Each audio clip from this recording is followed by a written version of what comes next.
이 감사하다라는 단어는요, 히브리어로 야다라는 단어인데, 이 야다라는 단어는요, 던지다, 표출하다 이런 뜻을 가지고 있는 거예요. 1절 말씀도 보시기 바랍니다. 여호와께 감사하라. 그는 선하시며 그 인자하심이 영원함이로다. 감사하라, 우리에게 명령하는 거죠. 그 감사가 표현되어야 된다. 시편 기자는 우리들에게 이야기해주고 있다는 것이죠. 우리말에 있어서 이 감사라는 단어도 달 함자에 마음 심자, 말씀원에 화살을 쏟아는 사자가 사용되고 있거든요. 그러면 감사라는 뜻은 무엇이에요? 그냥 내가 이렇게 가지고 있는 것이 아니라 화살을 쏘는 것처럼 내뱉는 것이다, 이런 이야기를 하고 있다는 거죠. 첫 번째 감사라는 것은 내어뱉는 것이 감사라는 것이에요. 그런 의미에서 우리의 감사가 표현될 수 있기를 간절히 소망합니다.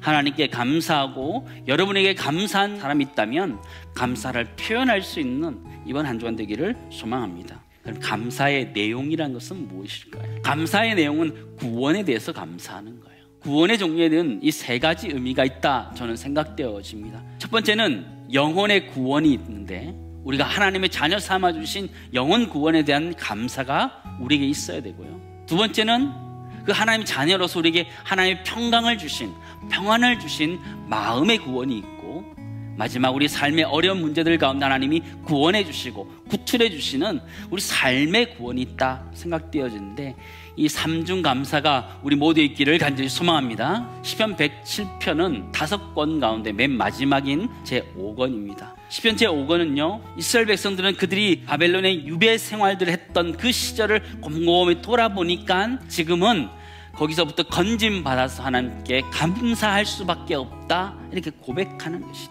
감사를 정말 잘할 수 있는 비결이 무엇이냐? 두 번째, 감사를 잘할 수 있는 비결은 복기하는 거예요. 이런 복기라는 것이 무엇이에요? 바둑을 둘 때 보면 바둑의 판국을 비평하기 위해서 두었던 대로 처음부터 다시 하나하나 둬보는 것을 복기다, 이렇게 얘기하잖아요. 우리 신앙도 감사도 이런 복기가 필요하다라는 것이죠.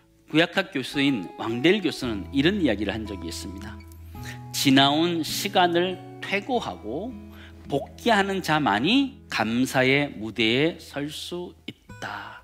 진정한 감사란 것은요, 시간을 다시 돌아보고 다시 그것들을 생각해 볼 때 진정한 감사가 일어난다, 이렇게 이야기하는 거예요. 여러분, 요셉이라는 사람 복수를 선택하지 않고 복귀를 선택하게 해야 됩니다. 형들의 손에 팔려서 애굽의 종이 되었던 사람이에요. 애굽의 종이 될 뿐만 아니라 그는 감옥에까지 들어갔던 사람이에요. 그러나 그는 형제들을 용서하고 있음을 우리는 잘 알고 있어요. 하나님이 큰 구원으로 당신들의 생명을 보존하고 당신들의 후손을 세상에 두시려고 나를 당신들보다 먼저 보내셨나니, 그런즉 나를 이리로 보낸 이는 당신들이 아니요 하나님이시라. 하나님이 나를 바로에게 아버지로 삼으시고 그 온 집의 주로 삼으시며 애굽 온 땅의 통치자로 삼으셨나이다. 그렇죠. 요셉은요, 하나님이 인도하시는 그 복기를 생각하면서 그의 인생이 감사가 있었던 것을 우리는 발견하게 되는데, 우리 모두에게도 복기함으로 인한 하나님의 은혜가 우리 모두에 있기를 간절히 소망합니다. 이 시편 기자는 맨 마지막에 우리들에게 권면을 하고 있는데요, 감사는 함께 감사하고 노래하는 것이다, 이렇게 표현해 주고 있어요. 질병 가운데 있든지 광야 가운데 있든지 바다 가운데 있든지 감옥 가운데 있든지 하나님 앞에서 우리 모두가